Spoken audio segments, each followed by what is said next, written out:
Welcome to the Jaden and Marty Show. Jaden made me watch Avatar: The Last Airbender. Yes. And this is our reaction to it. So it just came out. Obviously, Avatar: The Last Airbender has been tried and tried and tried again way too many times at this point. I would not have introduced it this way if I had good feelings about it. So you made me watch it. But I did because I really wanted to see your opinion, specifically because you haven't seen any of the Avatar content so far. The original series, the subsequent series, Legend of Korra, or the live action movie that they made about it. You haven't seen any of that. No. Well, I have seen the first few episodes of the cartoon long time ago, whatever. Animated series. Yes.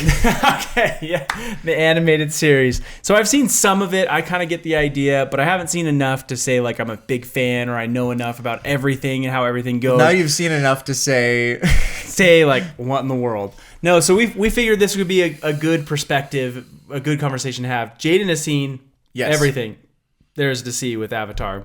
So not a fan of this one, huh? So having seen, like you mentioned, a lot of the precursors to this, my opinion is very similar to yours, though. And honestly, I would have to say that I was very disappointed by, number one, the writing and acting. Because when you first start watching the series, the visuals are actually pretty impressive. It's almost video game-esque, where this open world is just massive, all the detail, just the huge scale. Super cool. Isn't that funny that these days you get that problem a ton more often than not? It's the visuals were incredible, but the movie was crap.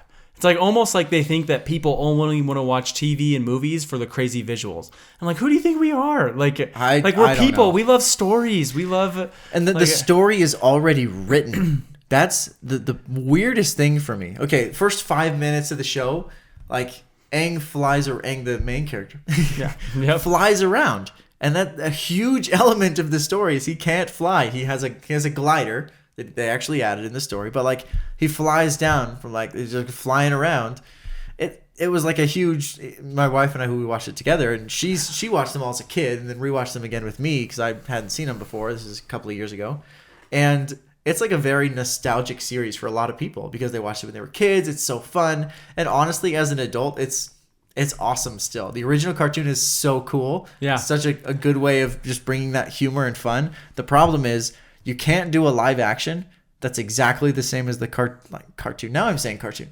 As the animated version. You can't do the same thing. They tried to do the same thing. Well, it was really funny because this is one of the things I noticed. So I'd seen the first episode and I was shocked at how scene for scene, cut for cut from the animation to the live action show, that it was exactly the same. It was almost like they saw M. Night Shyamalan's version and they're we're not doing that. We got to make the fans happy, so we're going to make it exactly the same.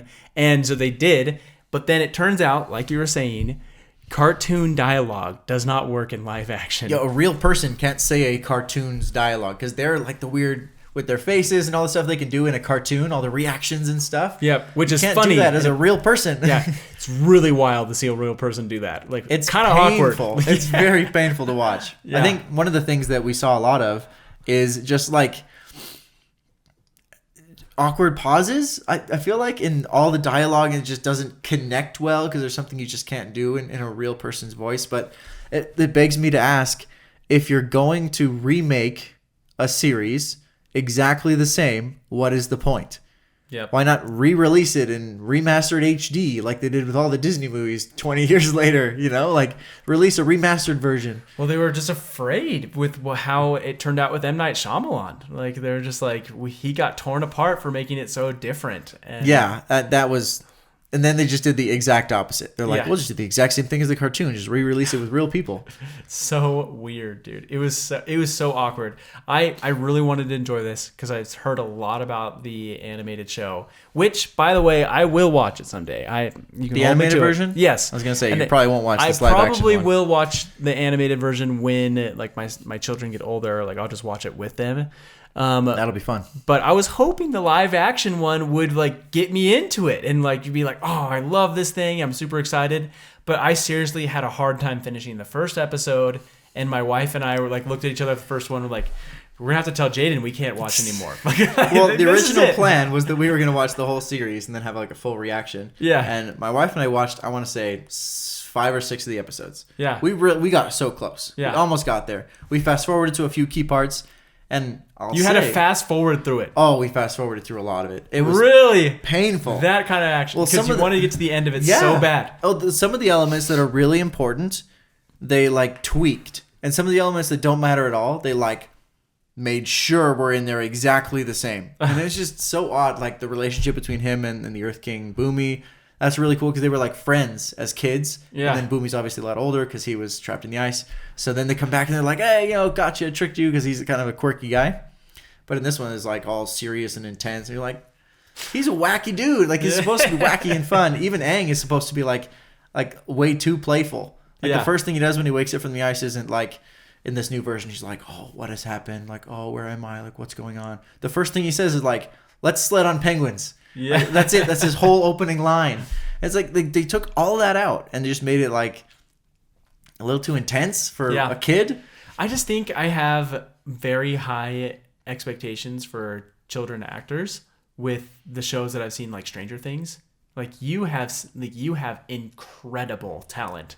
And I don't know if it's the kids that are good or the directors that are good at just getting the scenes filmed over and over again until it feels real and natural with these kids. But I don't know. They could have done much better. I hate to fault kid actors because it's got to be hard. Yeah. But you're right. We've seen instances where they do a fantastic job. Yeah. And it just was not great acting. Yeah. And I feel for them because they're asking them to say dialogue that probably makes no sense in a logical person.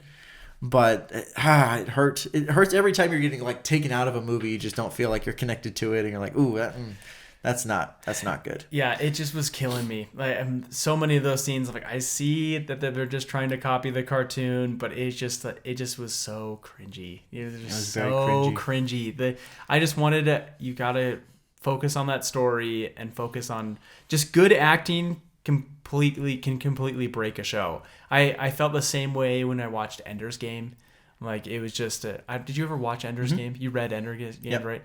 Great book. Yeah, loved the book. Hated the movie. It just felt like Disney Channel like came in and met it and that's funny. And that's what it felt like with Avatar. Like you got a bunch of Disney Channel's quality of actors and coming in and just having very like I don't know, it's what do you call those, like almost sitcom like style, like where they're expecting like a laugh track behind the scenes. exactly and like they're not like the best actors in the world, but you're looking for just what, like when you watch stand-up comedy and you're like, you could say those exact same words and it wouldn't be funny. Yep. But the way they deliver a joke is like really important. Yep. It was the exact same thing. You're like, maybe those lines could have worked. The delivery was bad. Yeah. And it just makes you just sit back and think, am I supposed to laugh at that? Or what? Is it kind of satire? What's going on here? And even like sitcom works. Like it's hilarious and funny, but you understand it all looks like a stage, like setup. It's intended to be, they're just delivering lines,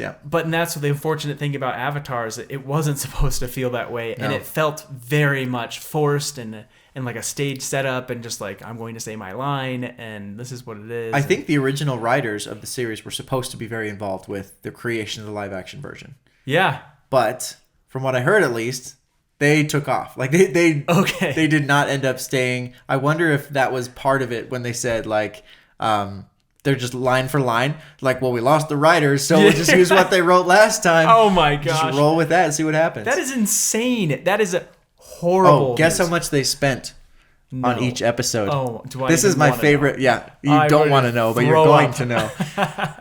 What's your guess on how much they spent per episode to get Avatar? Dude, I don't know, dude. I know that wasn't Mandalorian like $60 million an episode or something. I think like it was. It can't be as much as Mandalorian. No, it was not nearly as much as Mandalorian. I would guess like $10 million an episode. $20 million an episode. $20 million. $20 million. Oh my god. Per episode. Million. Like just sometimes when I think that absolutely blows my mind.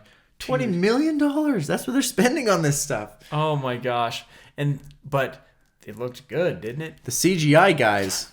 They got all the money. They got all the money. Apparently, they forgot to give the writers some money because that Well, the writers left apparently. Like they must have found new people, but it's just funny. It's just funny. I just wonder if people just need to understand, like, you can have a very low budget movie that has terrible like CGI and everything, and it can still be incredible if you just have great writers and great actors. Like, that should be the number one priority on every single movie.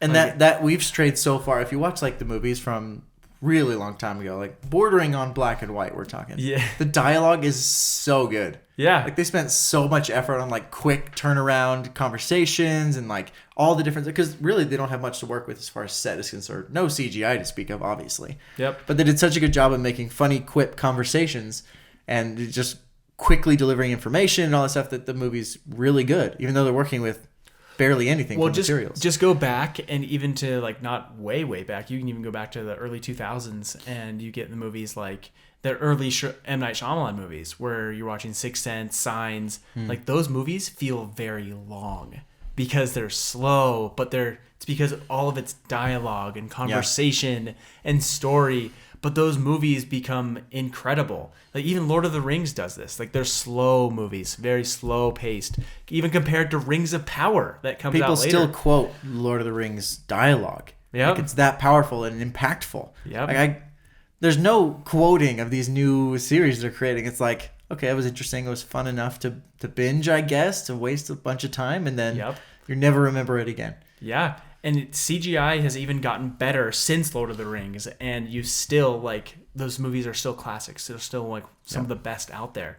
It's just, then you see the opposite comes in with the Hobbit movies. This is a whole nother conversation, but like, they have great CGI and horrible story. Like, I just didn't hate it how those movies were written and everything. We have slightly different opinions on the Hobbit. Oh yeah, I think you must have liked it, but I did not like it. I was not a fan, but I love the original Lord of the Rings. Anyways, we went off track a bit, but the movie, like the TV show, Last Airbender. I want to give it a final, like a not necessarily a rating. Maybe we do a number rating too, like we do with books on our channel. But I want to give it like a binge, watch, skip. 3 options. Watch, yeah, if you've got time, Netflix is on, go for it, watch it. Binge is you should probably go and like either subscribe to watch this or whatever, and then skip is really not worth the time you would spend on it. Well, I'm going to put this into a category of its own. I would rather kick rocks. It was one of those movies. There are movies and TV shows out there. There's not very many of them that I feel like antsy in my seat because I'm like, I am just dislike the movie so much. I'm just like, I am so bored. I'm all over the place in my mind. I'm like, I don't know where to go. Like, that's where this was. So not even skip, but vehemently against. Yeah, I know. You're actively creating YouTube videos to tell people not to watch this show. Yeah, I know. Like, you will thank me later. Yeah, it is a hard skip for me. I loved the Avatar series and was very excited about the release of this. And like I said, we're fast forwarding through. We're skipping entire episodes. You were literally skipping throughout the show. Yeah, and we didn't even finish. Like, we skipped through to some parts, and every time we're like, oh, disappointed again. Like, you can't do that to me that many times before I'm just like, it's over for me. And they renewed it for 2 more seasons. No way. Yeah. After the results Seasons of this 2 and first 3. one? Maybe the results are different. Maybe everyone else loved it.